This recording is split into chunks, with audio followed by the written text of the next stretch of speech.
Tonight on America's Hope, colleges in America are at war with each other on cultural issues. There's a division going on, anti-Semitism is rising, and there's a gender divide happening as well.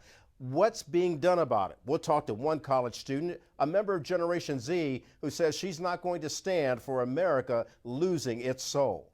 That starts right now on America's Hope.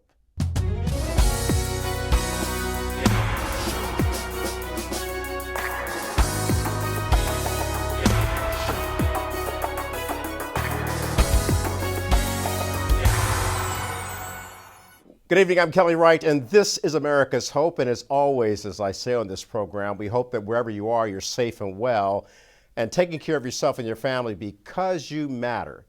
And what matters most to a lot of people right now when they're of college age is what's happening on their college campuses. You know, this is America's Hope, and we talk about hope taking place in sometimes the most desperate of times. And sometimes, let's face it, hope is hard to hold on to when it seems your foundation of faith is under duress and seemingly standing on shaky ground. And that's what some Americans are feeling right now with regard to the culture wars taking place on our college campuses throughout the nation. You know, let's face it, we've seen a rise in anti-Semitism on college campuses, plus pro-Palestinian protests taking place. Also, there seems to be an expanding divide over gender issues on college campuses. In fact, according to the conservative organization Campus Reform, the federal government spent $1 million of your tax-paying dollars to cut basic biology in 3 states. Campus Reform claims 3 universities received a sum total of almost $1 million as part of a federal agency's project to create more inclusive environment for transgender, non-binary, and gender non-forming students. Now, according to Campus Reform's report, the project states biology courses often inaccurately categorize sex and gender as binary. Are you confused? Well, here to help us sort it all out is a student herself. She is a Campus Reform correspondent, Emily Sturge. By the way, as I stated, Emily is a current student, and she's attending the University of Florida and studying political science and journalism. She's an active ambassador, by the way, for Turning Point USA. That's a nonprofit organization whose sole mission is to identify, educate, train, and organize students to promote freedom. What a wonderful sound, freedom. What does it sound like, though, Emily, on college campuses today when you're confronted with all these different issues? Thank you so much for having me. I'm so excited to speak about what it's like to be a college student in such uncertain times, times when we're asked to deny basic biological facts, basic truths we're being asked to deny, so that people aren't offended. Society and the federal government are denying and even eliminating basic truths, and there's no limit to what they'll ask us to deny next. With this first story, the federal agency called the National Science Foundation decided to award nearly $1 million in taxpayer funding to 3 academic institutions to erase basic scientific principles to fit the leftist transgender narrative. Now, their decision, it shows that the federal government is prioritizing pushing woke ideology over scientific accuracy, which unfortunately is just another example of the left's blatant disregard for truth and knowledge in order to promote their radical social agenda. But as a college student, this doesn't surprise me. This is exactly the type of indoctrination I see on my college campus and in my college classrooms every single day. So when you're seeing this on your college campus and in your classrooms every single day, you're a conservative-minded individual, nothing wrong with that at all, yet do you find yourself coming under fire because of your conservative and traditional values and beliefs? Absolutely. Conservative students like myself often face being silenced in the classroom by both our peers and our professors for our conservative beliefs. We face hardships such as students verbally attacking us, professors verbally attacking us, or professors giving us bad grades because they know that we are conservatives and we're effectively being punished for our beliefs. The left celebrates radicalism on college campuses and pushes leftist principles on impressionable students because they're indoctrinating the next generation of voters. This is how the left stays in power. They're indoctrinating students through course curriculum. For example, diversity, equity, and inclusion, and LGBTQ and critical race theory. All of those things are pushed in the classroom, and that's how the left is indoctrinating the next generation of voters, and that's how they're bringing voters from my generation to the polling booth. So, Emily, it seems like what they're doing then, they're pulling your generation in by saying, hey, it's one size that fits all, but I'm looking at you clearly and I identify you as being a female, and you're looking at me and you identify me as being a male. This new study that is out there that we're paying $1 million in taxpayers' dollars, what is that study trying to show?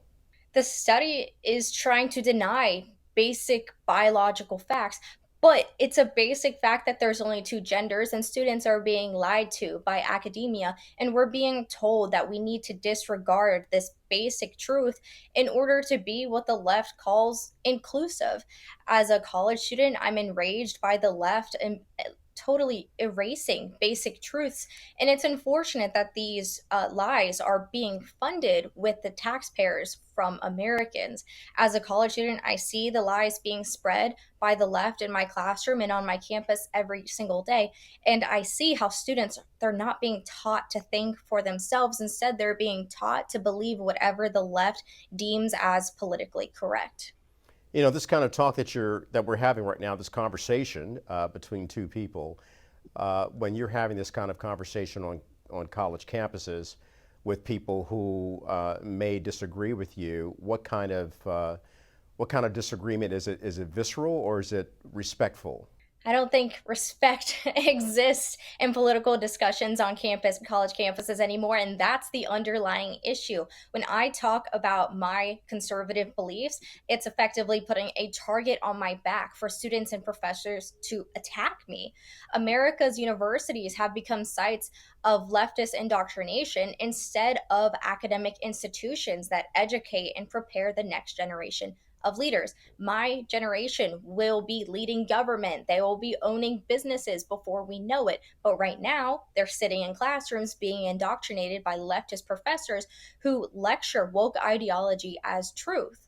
The Leadership Institute's campus reform has reported that academic ability is falling in the classrooms, and universities are lowering their educational standards. So, far left professors are lowering their standards in the classroom in order to indoctrinate students with leftist ideology. This is very harmful to our society, and it's producing a generation of college graduates who are not proficient in skills needed for the workforce, but instead they're proficient in leftist ideology like diversity, equity, and inclusion, or this woke gender nonsense. So, you know, let me ask you then.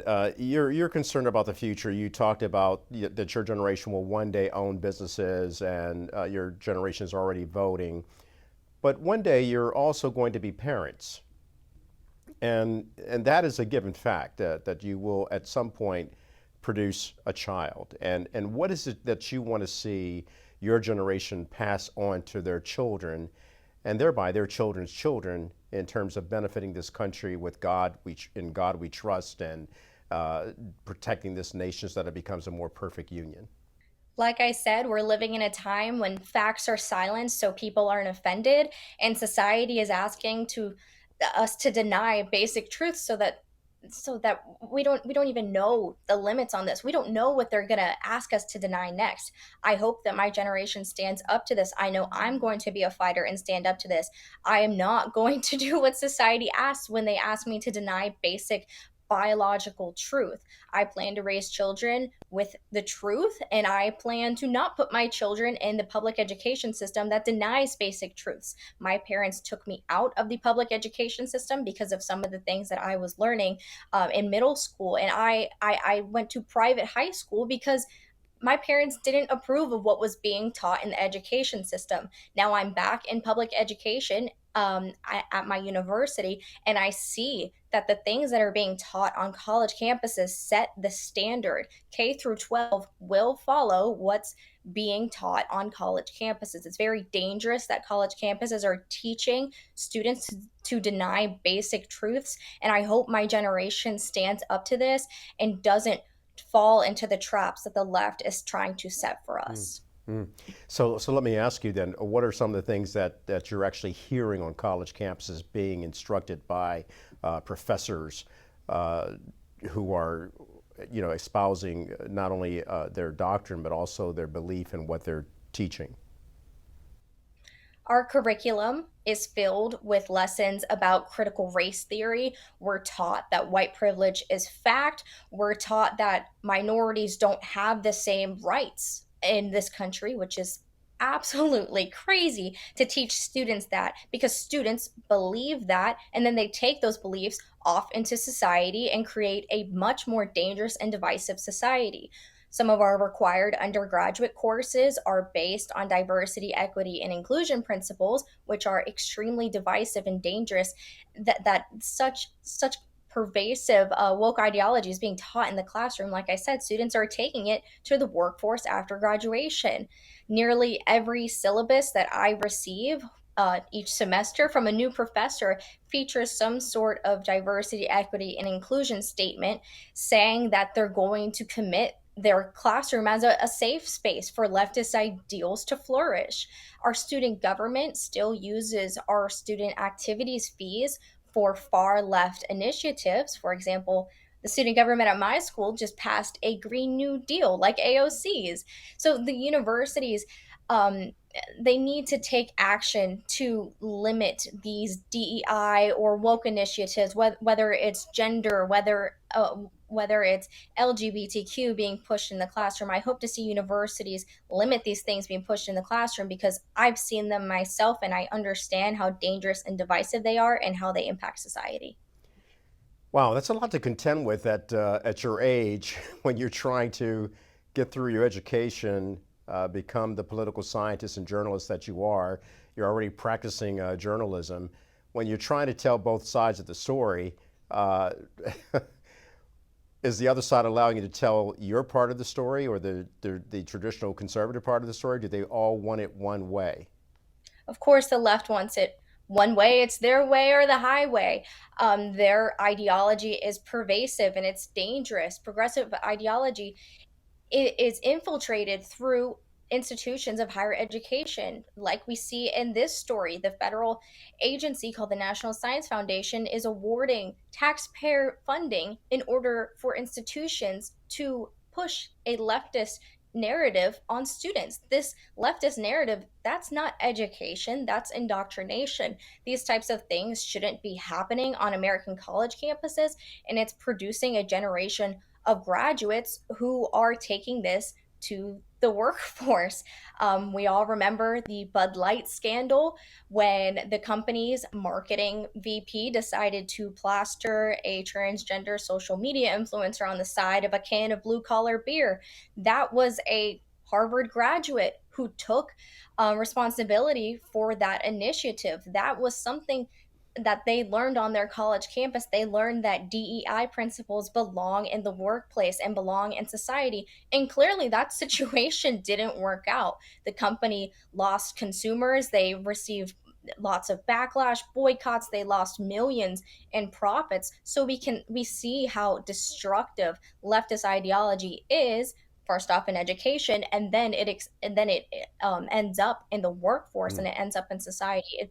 That story shows how destructive it can be. And it's all happening right now in a presidential election year. I'm talking to Emily Sturge. She's a campus reform correspondent and also a student at the University of Florida. Look, I'm going to take a break and we'll come back and talk a little bit more with Emily, because she is one of the young, bright minds that's out there. And it's important that we hear from our student population, our college students, and what their concerns are. Back with more in just a moment. America's Hope is brought to you by Birch Gold Group, the precious metals IRA specialists. Text Kelly to 989898. Hi, everybody. I hope you're enjoying this episode so far of America's Hope. If you'd like to see it in its entirety, just click on the link below. Thanks for watching.